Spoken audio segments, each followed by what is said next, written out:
Right, we're going to have one more act and then we're going to have a break. So the next act is Anthony Walker. So please, big man. Woo!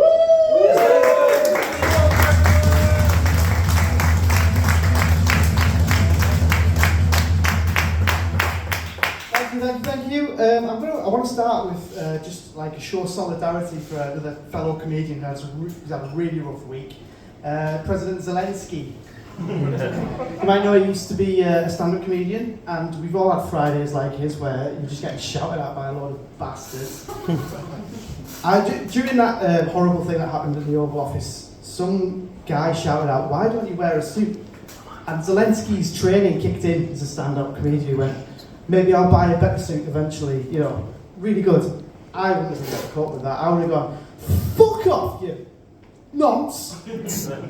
Fucking suit nonce! And it would have made more headlines, but it probably wouldn't have been as effective for the Ukrainian people. I do like the fact that we're all getting ready for what might be coming in the next few years by spending our evening underground in the room. I just think there's just too much news at the minute, isn't there? And we all need a sanctuary. And I've found a sanctuary, and it is children's soft play areas. Honestly, they're just great. It's all soft edges. There's like lots of nice, gentle lighting, and there's just like little mini shops there that you can just sit in, and you can have an invisible piece of coffee cake, you can have an invisible drink, you can smoke as many invisible cigarettes as you want because it's just nice in there. And then obviously you come back out a little bit later on with your child. I probably should have said that at some point. I do have a child. And you come out and then you turn your phone back on and it, you know, fires up and notifications. Beep beep beep beep. Pope's dead. Oh, fucking hell. It's exhausting. I have to do a lot as a new dad.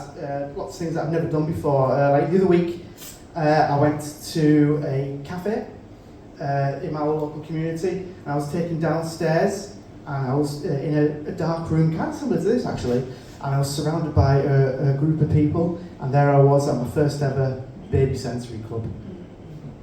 And the first rule of Baby Sensory Club is, you do have to bring a baby to Baby Sensory Club. They do insist on that. If you don't bring a baby, you're not coming in. The second rule of Baby Sensory Club, guys, is you have to take at least one baby home with you at the end. Take at least one baby home with you at the end. If there's any left over, they just get given to the council or put out for recycling. It's not the cafe's responsibility. Take a baby home. Okay? Got it. Good. Like I say, I'm a new dad. I think a lot of the experience of being a dad, you kind of on the periphery, you know, a lot of the bonding and everything is about the mother and the child, which is absolutely fine, it's beautiful. But, you know, mums get to do things with the kids for like, their Instagram, like have those milestone cards, which are like, oh, today, the first smile, my daughter's 2 months old, 4 months old, first steps, and you know, it's a little picture in the baby, and they get lots of likes on Instagram. And I just don't think there was anything similar to that for dads. So I've come up with dad milestone cards, and I think if this works, then maybe fewer of us would leave. So, this is more about the experience of being a dad. So, you have remembered to wash your hands after cleaning up a massive shit. You'd be surprised how often you don't. Congratulations! You have collected enough Weetabix to regrout a bathroom. Honestly, that stuff gets absolutely everywhere. I've got some in my pants right now. I've done some cards that are about like personal development, you know. My first problem solved without handing the baby back to mum.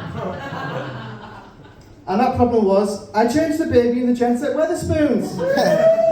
Yeah, that was really good. That. And if you don't know Weatherspoons, the toilets are very, very far away from where your actual drink usually is. So that was quite an achievement on my part. I think one of my biggest achievements as a dad, I put in this milestone card, but I think many dads could, relate to this.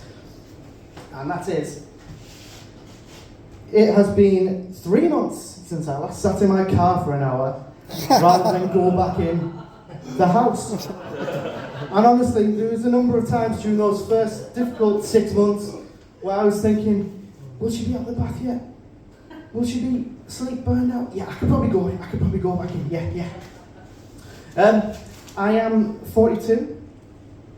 and running out of time in a number of ways. I just think I've reached an age where I don't have to worry about self-improvement anymore, and it's wonderful. Like during your 20s, you know, you're trying to work out who you are, and during your 30s, you're trying to be the best person you can be, and during your 40s, no one gives a shit. No one's asked anymore. It's like, yeah, you do you, you know. That's who you are. There's no reason for self-improvement, you know. It's like, I used to get like real sort of like lapsed Catholic guilt walking past gyms, and now I don't care. And I know that there are gym instructors in there who are looking at me as I would go past thinking, oh God, the things I do to that guy's posture. Just give me 6 months with that guy. Oh yeah. But I'm like, you know, in the words of Destiny's Child, I don't think you're ready for this jelly. And in my words, you cannot be trusted with this custard. I'm going to leave that there. You can all go and have a drink. Thank you.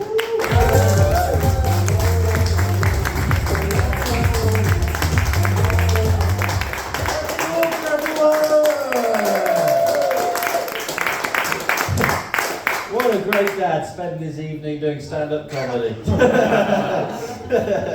It's alright, my dad wasn't around either.